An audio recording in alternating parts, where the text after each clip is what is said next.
बारामती लोकसभेला आपण बघितले की पवार विरुद्ध पवार ही लढाई झालेली आपण बघितली आणि विधानसभेला तशीच पुनरावृत्ती पुन्हा एकदा आपल्याला पाहायला मिळणार आहे. आपण बघितलंय की आता आजच थोड्या वेळापूर्वी अजितदादा यांच्या विरोधात त्यांचेच सख्खे पुतणे योगेंद्र पवार यांची उमेदवारी जाहीर झालेले.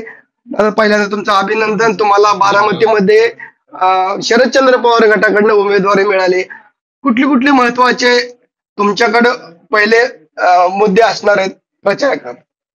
एकतर सुरुवातीला मी पवार साहेबांचा, जयंत पाटील साहेबांचा, सुप्रियाताईंचा, सगळ्या आपल्या राष्ट्रवादी काँग्रेस शरदचंद्रजी पवार साहेबांच्या पक्षाचा मनापासून आभार व्यक्त करतो. आज त्यांनी माझ्यावर एवढा विश्वास ठेवलाय त्याबद्दल खूप खूप आभार त्यांचा व्यक्त करतो आणि 100% या संधीचं सोनं मी करीन आणि पवार साहेबांना अभिमान वाटेल असं मी काम करीन.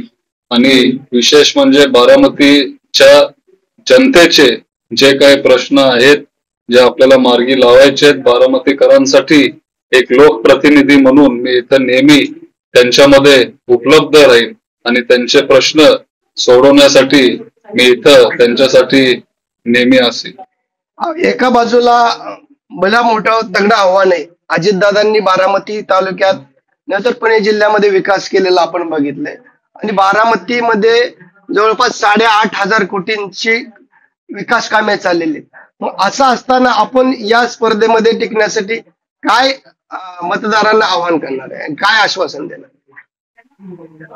काय की एकतर विकास कामं तुम्ही म्हणता झाली, दुसऱ्या पत्रकारांना जर विचारलं तर एखाद्या वेळेस ते तसं म्हणणार नाही. हे तुमचं वैयक्तिक मत असू शकते पण सगळ्यांचं मत असं असतं असं नाही.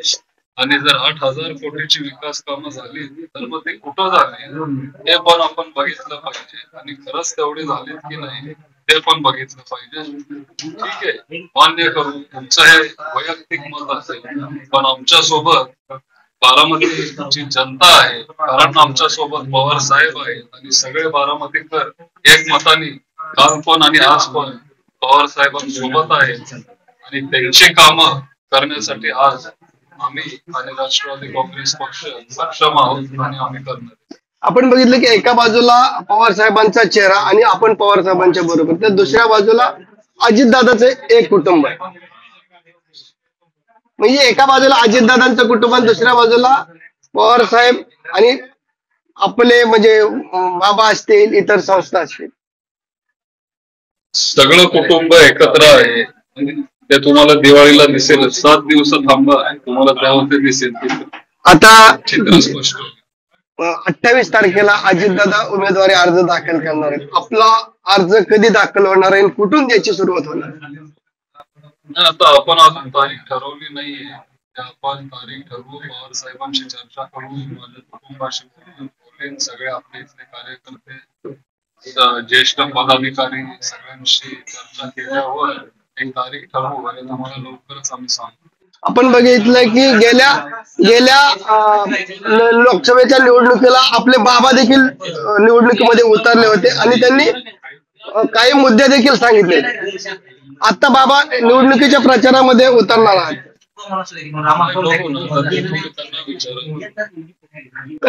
तर हे होते योगेंद्र पवार, जितेंद्र जाधव, न्यूज 18 लोकमत, बारामती.